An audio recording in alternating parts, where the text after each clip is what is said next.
It's Friday the 9th of June. A warm welcome to you to the AM Report. I'm Michelle Craig. I'm Athi. It's great to see you. And our top story this hour. Today marks exactly a year since President Cyril Ramaphosa, for the first time, suspended the head of a Chapter 9 institution. Suspended Public Protector Busisiwe Mkhwebane took the president to court to get her job back following that unprecedented move. But Ramaphosa stuck to his decision. Mkhwebane is facing a Section 194 inquiry now into her fitness to hold office. Newzroom Africa's Athi Mtongana recaps the story. On the 9th of June 2022, at exactly 4:45 p.m., President Cyril Ramaphosa released a statement suspending Public Protector Advocate Busisiwe Mkhwebane. The statement read, Section 1943A of the Constitution provides that the President may suspend the Public Protector at any time after the start of proceedings by a committee of the National Assembly for their removal.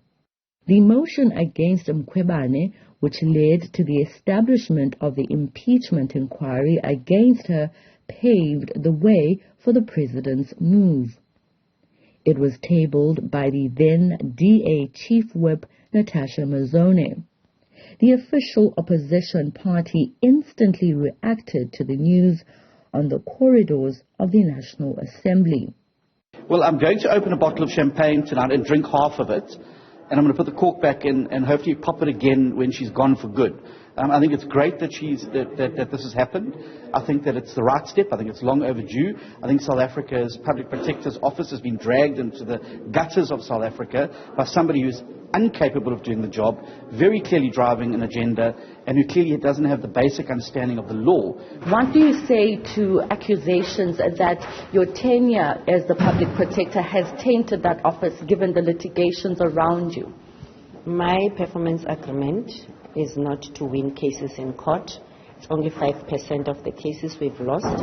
Out of the 68,000 cases, out of the 62,000 cases, we've resolved around 58,000. We got 2 clean audits as an office. So I've shown the committee as well that a lot of the cases like your SIU and others, they've lost in court. But no one will be saying they are incompetent. How many judges have lost their judgments and the higher courts have found against them or commented negatively? Mkhwebane's legal fight for reinstatement has been tumultuous. That suspension was very much unlawful. There was no way where we could leave it. Remember, it's Part A and Part B. And I did that whilst in the office for the very same reason that the Part A was then interdicting that process, but Part B, we are going to deal with the nitty-gritties of the matter. 3 months after her suspension, the Western Cape High Court set aside Ramaphosa's decision. It found that the President's move was in retaliation to the Public Protector's decision to institute a probe into the theft of foreign currency in cash from President Ramaphosa's Phala farm. This after a complaint was opened at her office. Mkhwebane's advocate Dali Mpofu told the full bench that the President was biased and conflicted and that he acted against his client on the back of a letter by the National Assembly Speaker telling the President about the impeachment inquiry. He further argued that Ramaphosa disregarded the courts by failing to wait for a judgment which came a day after her suspension.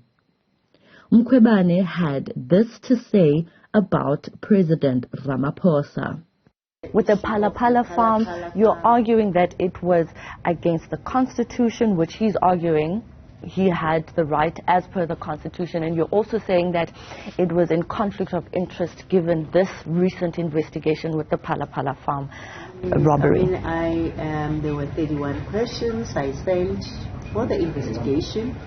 He couldn't even wait for the Western Cape High Court And, I would say on the issue whether he has issues with me, you can ask him. But from my side... Do you think there's a vendetta on his side? Investigating the matter. You can ask the President that one. While the delay hit Section 194 committee rushes to complete its work, Mkhwebane's 7 non-renewable term of office ends in October this year. Parliament has already established an ad hoc committee to search for the country's new public protector. For Newzroom Afrika on Channel 405, I'm Athi Mtongana in Cape Town.